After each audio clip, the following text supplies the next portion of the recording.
Coucou les amis, aujourd'hui on se retrouve pour un nouvel audio, j'espère que vous allez bien. Moi, malgré que j'ai été absente pendant quelques temps, je suis de retour pour vous lire de nouveau un nouvel audio que j'ai écrit moi-même. Vous savez que j'adore faire ce genre de vidéo, ça fait un petit moment déjà que j'avais écrit le texte que je vais vous lire juste après, mais je n'avais pas vraiment la motivation. Mais aujourd'hui je l'ai retrouvé et je suis super contente de pouvoir vous lire un nouveau texte à moi. L'audio que je vais vous lire aujourd'hui va s'adresser tout particulièrement à mon papa. Vous savez qu'il y a maintenant quelques années, je l'ai perdu d'une triste maladie qui est malheureusement trop répandue sur notre terre, c'est malheureusement le cancer. Et vous savez que cette maladie nous arrache les personnes qu'on aime le plus au monde. Donc aujourd'hui j'avais envie de lui parler comme s'il était à côté de moi, que j'avais envie de lui dire tout ce qui me passait par le cœur et par la tête, voilà, et en écrivant ces quelques lignes, eh bien c'est à lui que je m'adresse aujourd'hui. Vous savez que pour moi, écrire c'est une réelle thérapie, et écrire ces quelques lignes pour lui, pour mon papa, ça m'a vraiment fait du bien, ça m'a fait chaud au cœur, et pendant quelques instants, ma douleur s'est un peu plus estompée que d'habitude. Alors peut-être qu'en m'entendant lire ces quelques lignes, vous aussi vous vous reconnaîtrez. Et si vous avez perdu l'un de vos proches, votre papa, votre maman, ou peu importe, peut-être qu'en entendant ces quelques lignes, j'effacerai un petit peu votre douleur pendant quelques minutes. Je vous embrasse très très fort et je vous laisse écouter ce joli poème. Si t'étais là, si tu étais encore avec nous, si je pouvais te parler quelques minutes, j'en aurais des choses à te dire. En écrivant ces lignes, je risque, c'est sûr, de verser quelques larmes, d'avoir la voix qui tremble. Mais ne m'en veux pas, papa. Tu me manques, c'est tout. J'ai jamais osé te dire je t'aime de vive voix quand tu étais là, parmi nous, avec nous. Mais dis-moi, pourquoi est-ce si facile aujourd'hui, dans mes écrits ?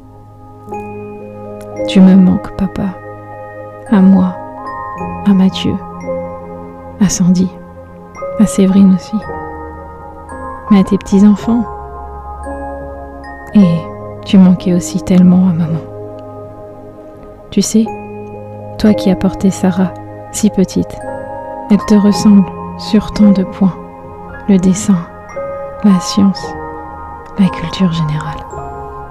Et Roxane, que maman surnommait Roxy, elle aurait bricolé avec toi.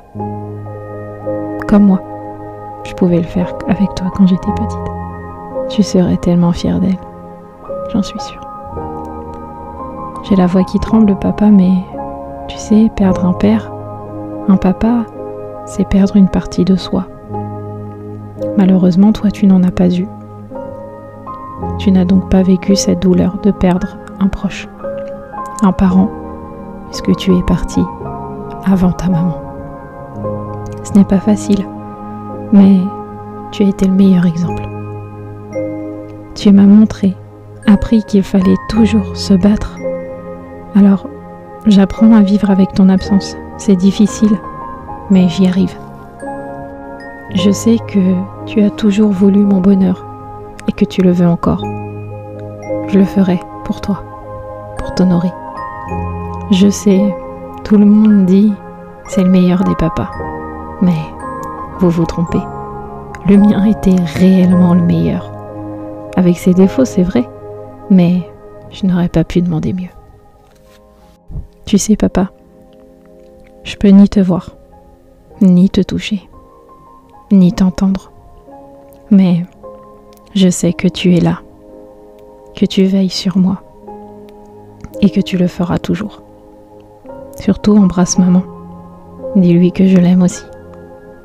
Et n'oublie pas que la mort n'arrête pas l'amour.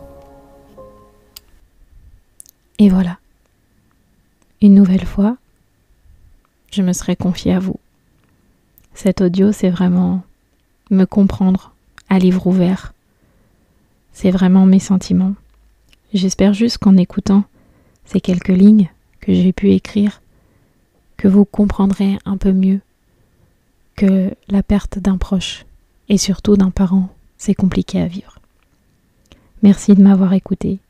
Je vous embrasse très très fort et je vous dis à très vite.